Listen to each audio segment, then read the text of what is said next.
დანაშაულის პრევენციის ცენტრი ყოფილ პატიმართა რეაბილიტაციის ხელშეწყობის მიზნით რეგიონებში ამხანაგურ 4 ტურნირებს იწყებს.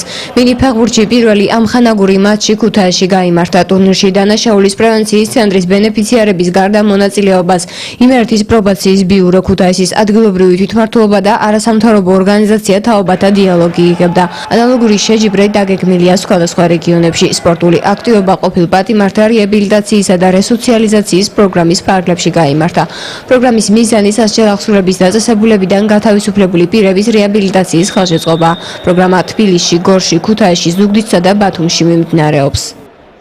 იუსტიციის სამინისტროს სიბ დანაშაულის პრევენციის ცენტრმა ყოფილ პატიმართა რეაბილიტაციის ხელშეწყობის მიზნით დაიწყო ამხანაგური 4 ტურნირები.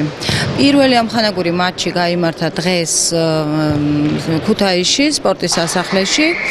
მსგავსი ღონისძიებები დაგეგმილი არის სხვადასხვა რეგიონებში და ემსახურება ყოფილ პატიმართა რეაბილიტაციის ხელშეწყობას. ორგანიზაცია თაობათა დიალოგი მიესალმება მსგავსი ტიპის ღონისძიებებს და ჩვენ ყოველთვის მზაობას გამოხატავთ, რომ ჩავერთოთ და ესეთი არაფორმალური გზით და სასიამოვნო გზით ვცდილობთ, რომ უფრო მეტად შევეხოთ თემას და უფრო მეტი შედეგი დავდოთ მსგავსი ტიპის ღონისძიებებით. მნიშვნელოვანია ასეთ წამოწყება მივესალმებით, რადგანაც ხდება ამ ფორმით რესოციალიზაცია პრობაციონერების და ზოგადად შერწყმა სხვადასხვა ორგანიზაციებისა და სტრუქტურებისა. ახლა იმართება პირველი მატჩი, შემდგომი მატჩი არის ჩვენი და იმედი გვაქვს, რომ ამ ტურნირს დავასრულებთ გამარჯვებულის რანგში.